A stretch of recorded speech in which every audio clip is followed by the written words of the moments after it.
Hello guys, this is Mad District's Nameless Cinema, and today we will be reviewing Captain America Civil War. So Civil War is finally here, and unlike T-Bills, it is not a disappointment. It starts strong with the Avengers taking on a mission in Lagos, Nigeria.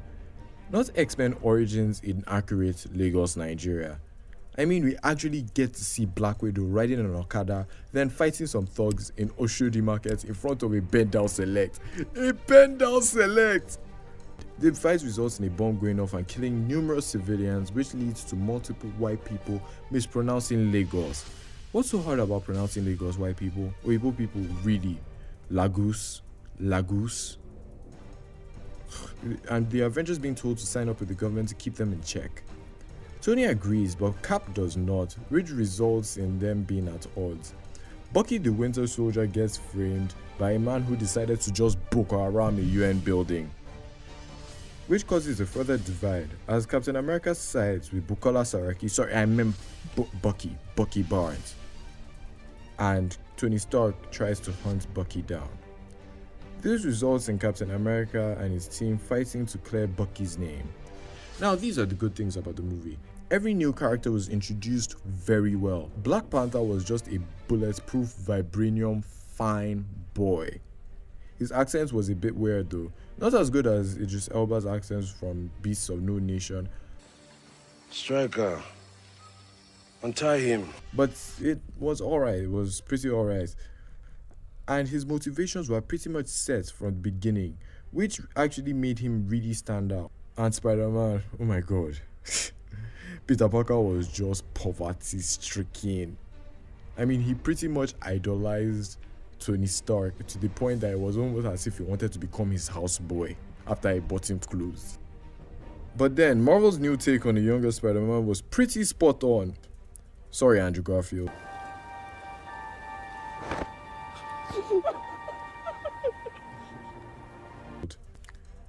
What we see in the movie is a Peter Parker that had just gotten his powers 6 months prior to the movie.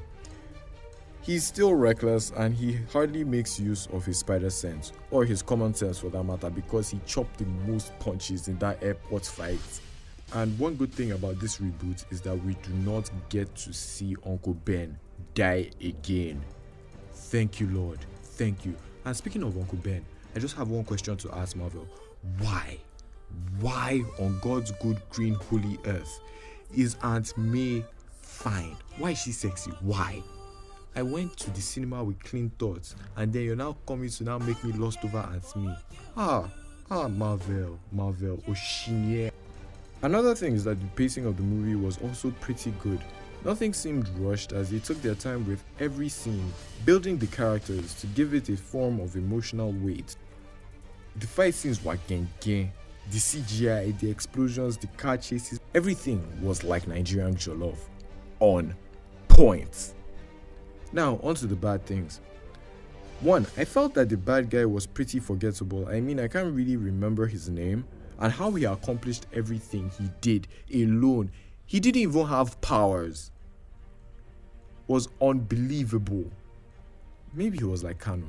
So it was a big shock to me when the doctor said I might never play again. But I was determined to never give up, so I worked harder to be even better. Although Spider-Man was a fun addition, he could have been removed from the movie, and I mean nothing would have changed. Nothing. And 3. Now, even though the movie was the bomb, there were less things at stake here than in Captain America 2 or in the comics.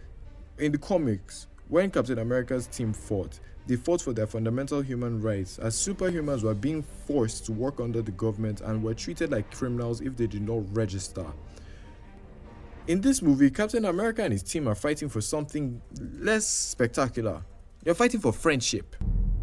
You know I wouldn't do this if I had any other choice. I couldn't expect more from a Disney movie. But he's my friend. So was I.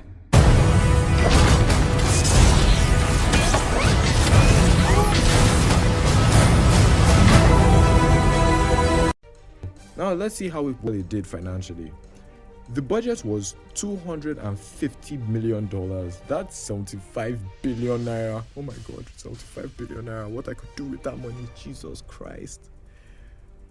And right now, they have made back $200 million on their first opening weekend, which is great because they're going to continue making more and more money. We can actually see them making up to $1 billion at the end of the day. Overall, it was a very good movie. I would actually advise you to go out and watch it. And here, we will give it an 8 out of 10.